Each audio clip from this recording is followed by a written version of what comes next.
Welcome back, Driven Dave here. Got a little video today about my experience in this car, the 2018 Kia Optima plug-in hybrid. And I have quite a few videos on the channel about this car. As you know, I really like this car. I've had it now, when did I get it? So I got it in the summer of 2019, and now it's the spring of 2022. So going on, what's that, 3 years? Yes, 3 years. Today, I'm going to have, sorry to be a little scatterbrained here, but what I'm going to talk about today kind of goes along with like a 60,000 mile review. I'm going to have a video coming out about that very topic very soon here. Just kind of the overall ownership experience and like what's happened in 60,000 miles. I'm at 58,000 now. And I put most of these miles on. The car had 9,500 when I bought it, so has quite a few that I've put on. So the car was at the dealership recently.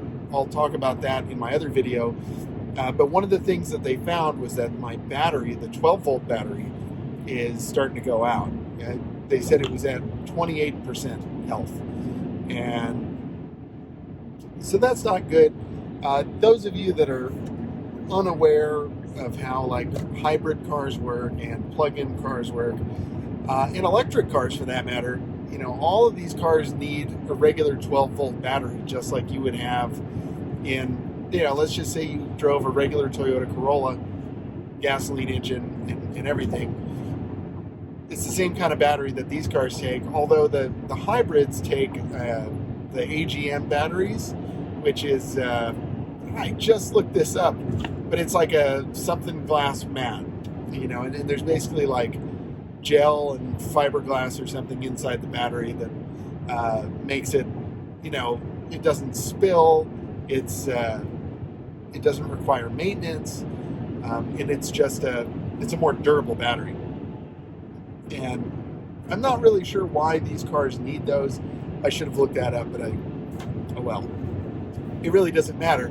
The fact is, I need one, and I'm having a heck of a time being able to source a battery for this car. And I would think that this is probably a common problem for anybody that drives a hybrid or a plug-in car or an electric car. I bought a battery at Costco. Those of you that are looking for a good deal on a battery, do yourselves a favor, go check Costco. And they have some really smoking deals on interstate batteries. Like you'll save some serious money. And interstate batteries are pretty good, and the ones that they offer generally have like higher cold cranking amps than what you're going to find on a lot of other batteries.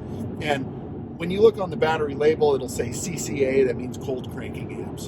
And that basically means like, how many amps it has in colder conditions, and how much deeper the cycle is going to be on that battery.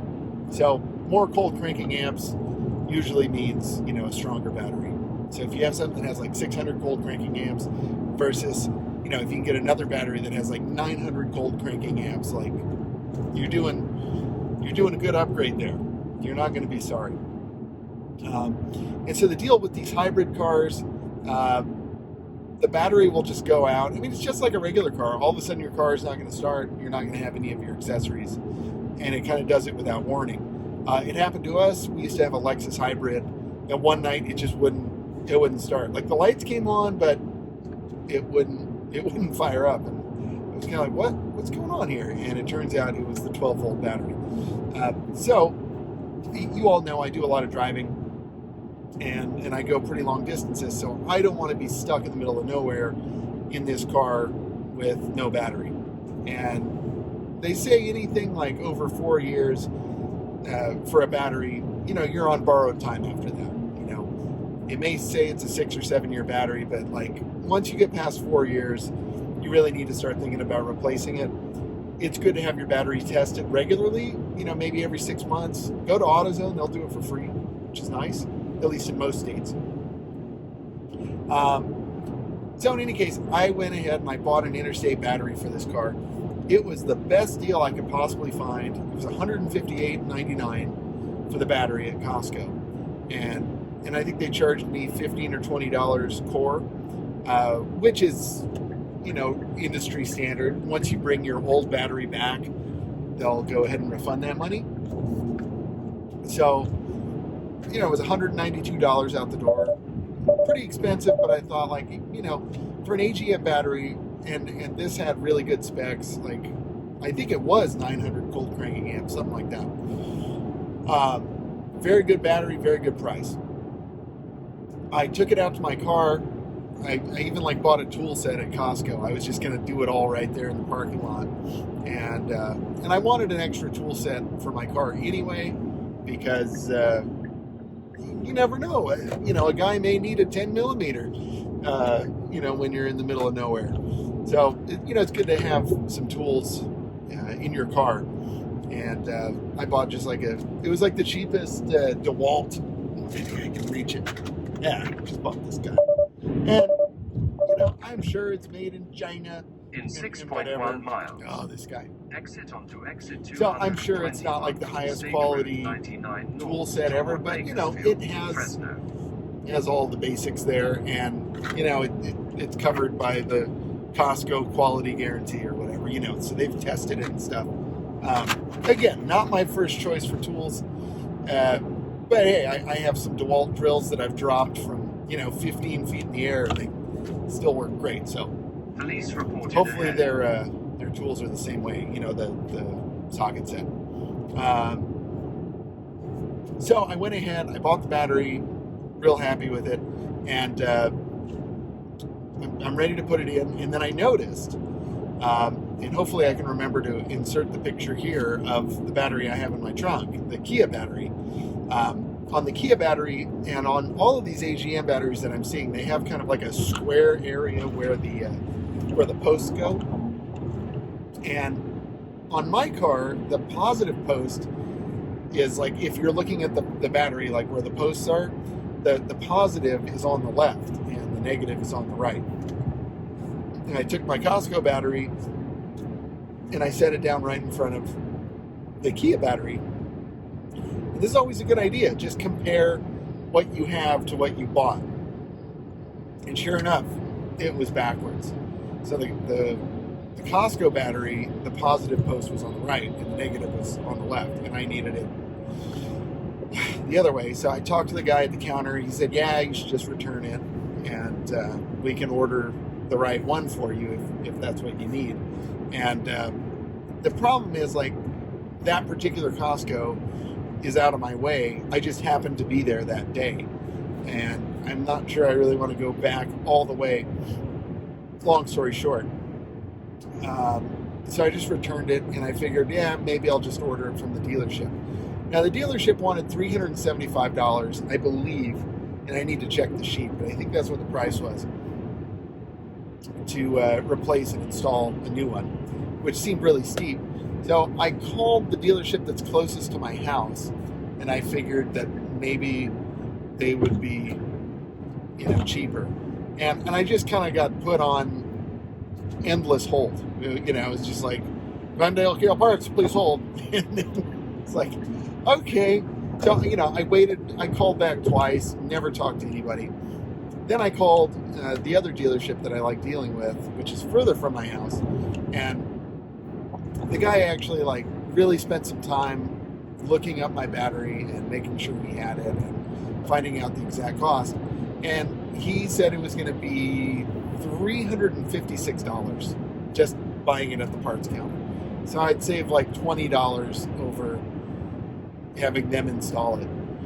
And I just kind of said, well, man, that's pretty steep. I think I'm going to have to explore my options and see if there's some better, more affordable choices for me, because I can't spend that right now. Not on a battery. My next plan is to go to AutoZone and just see what they've got. Now, I can hear a lot of you rolling your eyes, as soon as I say AutoZone. And hey, I'm right there with you. I know AutoZone is, it's the Walmart of auto parts stores. But hey, I have actually purchased a battery from them, In 1 mile. and Use the left there are 3 two lanes things to that were exit really good left about onto AutoZone. exit 221 First thing that was good, State they Road test your 99 battery. north They'll to test your Bakersfield, alternator, they'll test Fresno. your starter, they'll do all of that for free, which is really nice. They'll help you put in your battery most of the time. I mean, I usually don't ask for that, but they will, which is really cool. And the number 3, they are everywhere. I mean, I don't care where you are, you're going to find an AutoZone nearby. The reason why that's important is if you do have some sort of an issue with your battery, which you probably will because they're not very good, you'll find an AutoZone nearby where you can exchange it. And, and they can look it up in their system, and it's Exit easy to the left peasy. onto exit So 221 I'm kind of a fan of AutoZone for that. State Road 99 north I think O'Reilly maybe has better parts, maybe, but there aren't as many O'Reillys, in my opinion, Go straight from on what for I've seen. 14 minutes. But I'm also a fan of O'Reilly's. But so I'm going to go with AutoZone on this if they have the battery. On the AutoZone app, I was looking at the different batteries, and they did actually notate like where the negative post was, which I thought was really helpful. And the one that they had in stock near my house said negative post was on the front left. And like, that's not what I need. I need the positive post there. So I'm really not sure what to do. If you have one of these cars, let me know what you did. I mean, maybe I just have to spend $360 at the dealership. That might be my only choice, which I'm not happy about, but sometimes there's just not a lot of option. I may see if I can find like a interstate battery store, which, sometimes you can actually find more batteries since it's kind of like a factory outlet. So I'm going to look into that. Maybe a Batteries Plus. I can't remember what they're called. I might call AAA, but they're, in my opinion, or in my experience, when you need kind of a specialty battery, they don't necessarily have it. So I'm just kind of hunting. So, does that change my opinion of this car? Yeah, a little bit. It's certainly inconvenient. But I think I'm doing the right thing by replacing it now while the car still functions. And I got to thinking about it. I thought, man, this car is from 2018. It's actually from 2017. I looked at the door tag. It was manufactured September of 2017. So the car is older than it says it is. So that battery is really from the summer of 17 to 18 to 19 to 20 to 21. So it's almost 5 years old. And so I really can't be mad at the battery for starting to give up after 5 years. It's certainly done its time. It's done almost 60,000 miles. It's given me lots of air conditioning and cooled seats and heated steering wheel and heated seats and sunroof open and close and lots of fantastically beautiful music out of this Harman Kardon stereo. So it's a really good battery, and maybe it is worth the $360. Maybe. But I'm going to see if I can do it cheaper, because not to be too personal, but I had to pay for my registration this month, which in California, those of you in other states, you'll probably be pretty shocked by this, but for this car, for this Kia, it's $291 for the year. I'm not driving a Benz, I'm not driving a Rolls, it's just a Kia. It's almost $300 for the year for registration fees. And I know I chose to live in California, it's my fault. That's fine. I don't need to hear that, but it is what it is. So just call that $300. Tack on a battery. Now I'm looking at over $600 in auto-related expenses, on top of the insane gas prices I'm paying. So you can see why I'm trying to save a couple bucks. So maybe I'll do an update or a short or something once I have this figured out. For now, I'm going to try and... what time is it? I'm going to try and release this today. It's probably not going to happen, but maybe I'll release it tomorrow if I can get my bleep blooping and editing done quickly. and I apologize, those of you that have made it this far, thank you for watching. I apologize for not having more content lately. I've got a lot of stuff like ready to go in terms of being filmed. It's just the time to edit just has not been there. Edit and upload. It's just been tough, and it's just a busy time of year, which is awesome. It's just, the YouTube thing has had to kind of take a bit of a back seat for the moment, just so I can focus on work that pays, and hopefully this work will pay eventually. It's just I'm not there yet, so priorities have to be with the paying work, and I'm sure you understand that. So with all that said, thank you very much for watching. Thank you for subscribing. Thank you for liking. Thank you for the comments. It all really helps, more than you know, and I think our little channel's doing really well, all things considered. Like, we're almost at 300 subscribers. Like, I think we're going to be there really soon. Watch hours are up. We did like 17,500 views just this month, which is fantastic. And the hours are good. We're at like probably close to 3,200 watch hours for the year, which is great. Again, for being a small channel, that's really exciting for me. So I literally couldn't do it without all of you. Thank you. And hopefully we'll just, I can put out better content and more content as we go here, and get up to that 1,000 subscriber milestone, which is, I'm putting it out there. Let's do it. 1,000 subscribers. That would really help me out. So if you have anybody that you can send these videos to, even if they can just subscribe, they don't have to watch anything. They can completely ignore me. It's fine. But if they'd like to watch some videos, I would love that too. And any special requests you have, please put them in the comments. If there's a particular car or whatever that you'd like to see, or if you have a car that you'd like me to film, please put it down below. I've got some friends that have been volunteering their cars, and I really appreciate that. And then, of course, like I've also just asked people, and they've been nice enough to, spend a little time with me and let me film, and it's really terrific, and I really appreciate all of you as well. So I guess that's about it. I'm going to stop rambling. This was going to be like a 5-minute video, and we're almost at 20 minutes. I think that's the problem. Sorry. Until next time, I hope you're all doing great out there. Please like, share, subscribe. We'll see you in the next one. Bye.